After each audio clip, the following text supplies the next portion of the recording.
Hello everyone, and welcome to the channel. Before we dive into today's story, we just wanted to take a quick second to say thank you all for watching. We truly appreciate your support. If you're new here, please consider subscribing, it's totally free, and hit the notification bell so you never miss out on our latest stories. Now, with all that said, let's jump straight into the story. The city was a blur of neon lights and endless movement, a sprawling metropolis where the night never truly died. My name is Scarlett, known for my fierce independence and the way I could captivate a room with a single gesture. The Velvet Rose, a popular strip club in the heart of the city's nightlife, was my stage, my sanctuary, and, unbeknownst to me, the hunting ground of a monster. Every night, as the sultry music filled the air and the flashing lights blinded the senses, I stepped into a world that was both exhilarating and dangerous. My performances were a blend of art and rebellion, a statement of my autonomy in a place where many women felt trapped. I danced with a passion that was hard to ignore, drawing in the crowds, and as I would later discover, a twisted admirer. It started innocently enough. After my sets, I began to notice a man in the audience, always in the same spot, always watching me with an intensity that made my skin crawl. He never cheered or shouted like the others, just stared with a gaze that seemed to penetrate my very soul. I tried to ignore him, chalking it up to the adrenaline rush and the high of performing, but the unease grew with each passing night. Then came the whispers. Girls who had joined the club recently mentioned a series of disappearances, all dancers who had vanished without a trace. The police were involved, but the case had gone cold, and the club's management was tight-lipped. It was as if the city itself was keeping a dark secret, a shadow that lurked in the corners of every nightclub and bar. I didn't want to believe it. I had a life to live, a job to do, and I couldn't afford to be spooked by rumors. But the night of the attack changed everything. I had just finished my last set of the evening, a performance that had left the audience breathless. As I made my way backstage, my mind was already on my escape. I needed to get home, to the safety of my small apartment where I could pretend the world outside was just a dream. But the dream turned into a nightmare as I stepped into the dimly lit corridor. The door to the changing room slammed shut behind me, and before I could turn around, a hand clamped over my mouth, dragging me into a dark corner. It was the man from the audience, the one who always watched. He was there, his eyes burning with a rage I had never seen. "Be quiet, Scarlett, and you won't be harmed," he whispered, his breath hot against my ear. "We're going to have some fun tonight." I struggled, but he was too strong. Panic set in as I realized this was no ordinary attack.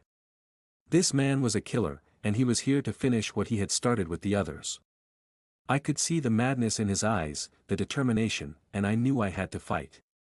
With a sudden burst of strength, I kneed him in the groin and broke free.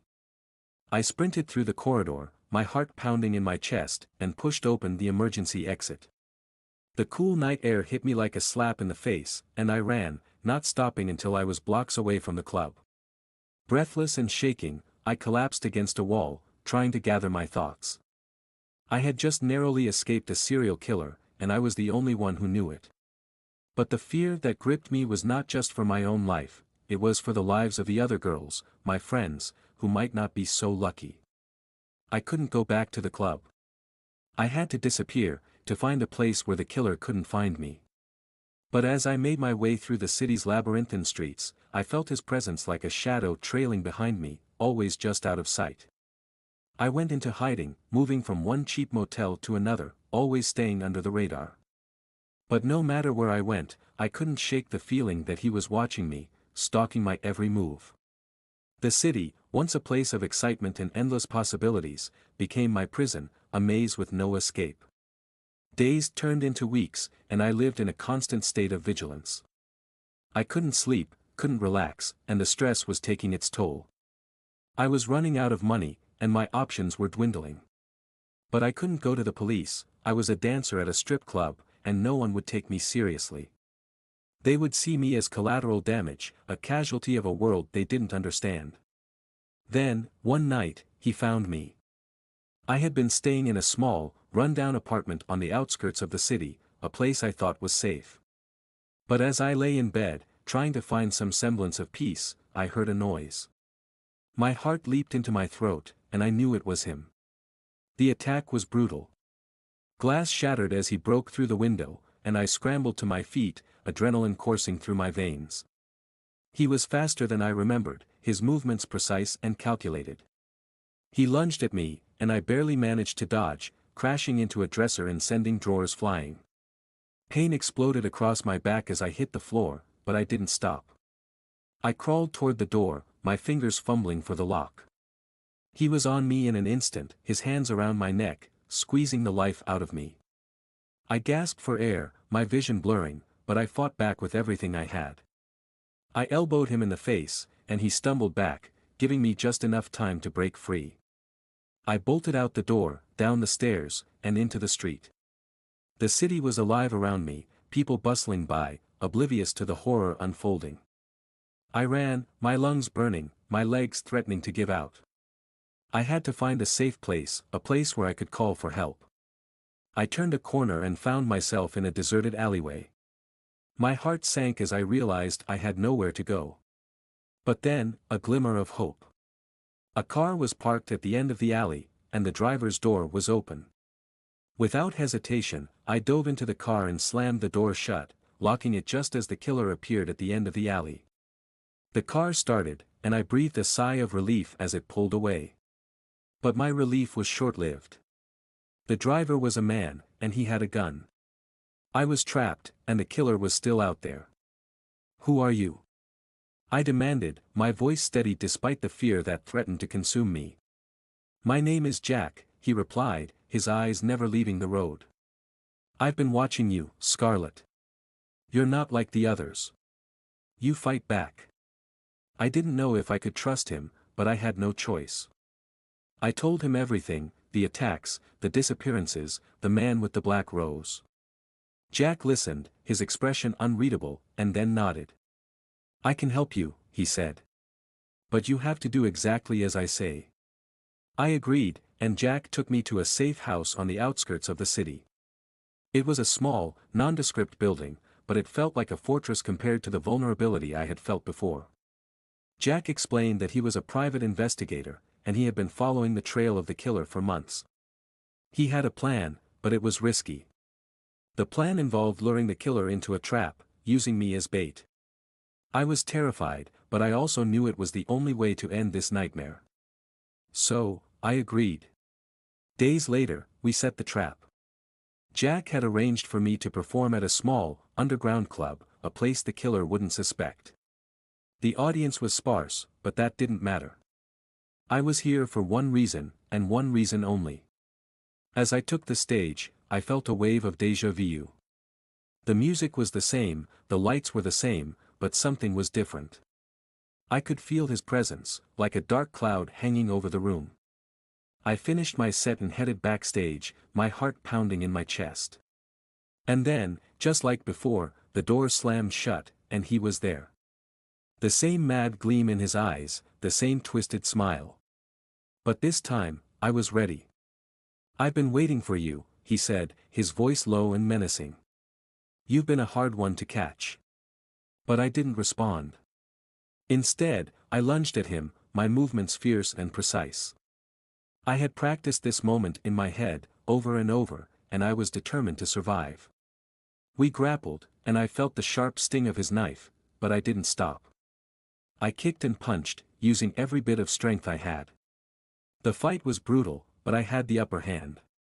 Jack burst into the room, his gun drawn, and the killer froze. For a moment, we were all suspended in time, the tension so thick you could cut it with a knife. "Drop the weapon," Jack commanded, his voice steady. The killer hesitated, and then, with a growl, he lunged at me.